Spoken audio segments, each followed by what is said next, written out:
The Venezuela vixen, Julianna Pena, called for a fight with Amanda Nunes, which, by the way, do you have a better idea? Right?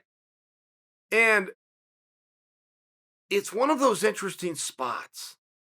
And Chris Cyborg lived this first. But Chris Cyborg lived in a time when I'm going to be fighting whoever it is willing to face me. And that was just kind of the way it had to go. And I can't really remember a time that Cyborg ever called anybody out. I vaguely remember Cyborg and Ronda doing like a little back and forth. And I vaguely remember Ronda saying, yeah, sure. No, you got to come to 135. This is where I fight at.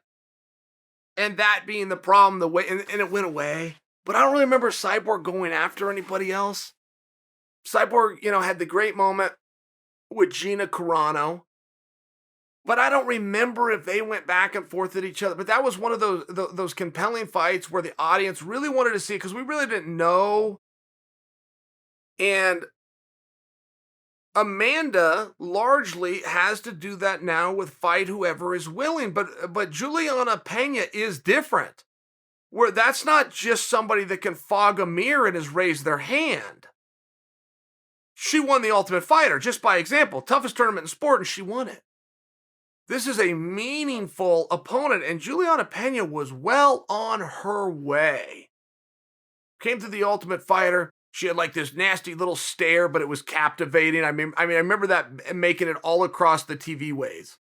Fox was at that time what ESPN is now. And I remember Fox like carrying just her walkouts of Julianna Pena, even more than they did her fights. There was this intensity. I bring that to you because Julianna calling out Amanda is a much different call out than many other people we've had. Oh, and by the way, I definitely don't have a better idea. For a period of time, Cyborg lived it too. But Cyborg and Amanda, who's going to fight him?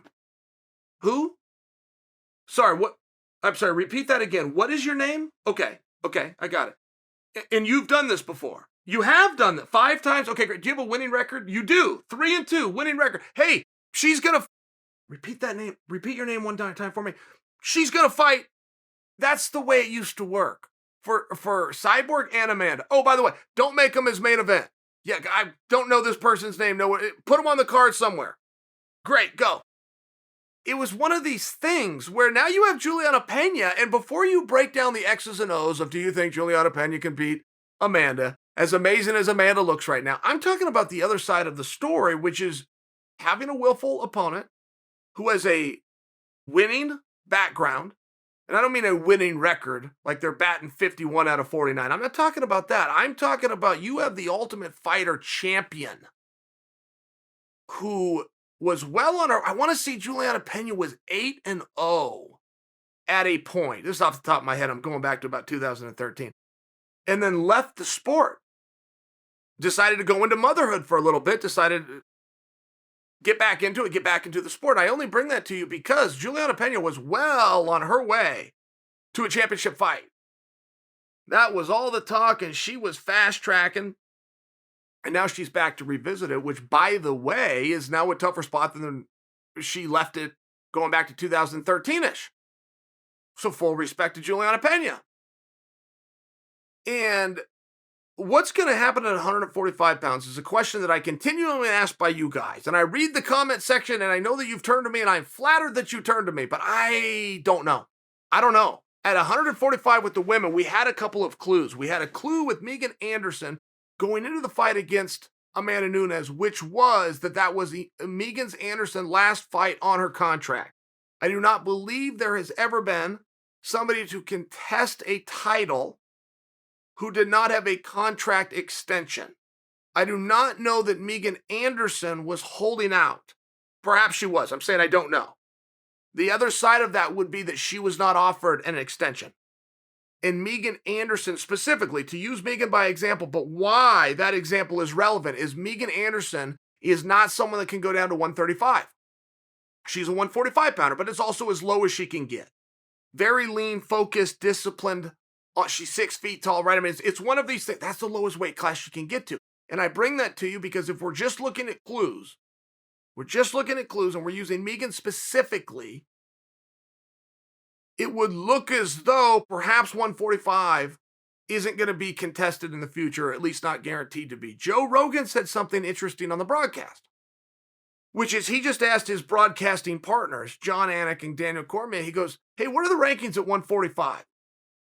And it was either Daniel or John weighed in and said, there are no rankings at 145. It's the only division that doesn't have rankings. I did not know that. I also don't know where to go to get the rankings, and I don't say that to be funny to you, but I was unaware that 145 was not ranked, which surprised me. And then again, one of the commentating teams, so now you got Rogan, Anik, and Cormier speaking, and I just don't know which one said it. But it was said amongst that triangle that the reason that there was not rankings at 145 is because there are not enough athletes signed within the divisions to even fulfill the rankings, and the rankings, as I understand them, go to 15. So I don't know how many people are signed at 145, but if I was to work all this in conjunction together and assuming that this information that I have is accurate, it would mean we have less than 15 athletes. In fact, it would mean we have 14 or less. And if I was to name for you off the top of my head who we have at 145, I'd have a very hard time getting to 6. Which would leave the conclusion that that is an open-ended sentence of, is 145 going to continue to be contested? I don't know. So if you start to look at 135, and you start to look at Julianna Pena, who, by the way, has spoken up, is the only one to speak up, is one of the few that have ever spoken up, and the one thing that the ones that have spoken up all have in common is they all got the fight. They all fought Amanda.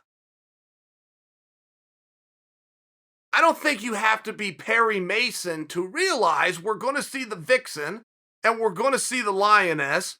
Your witness.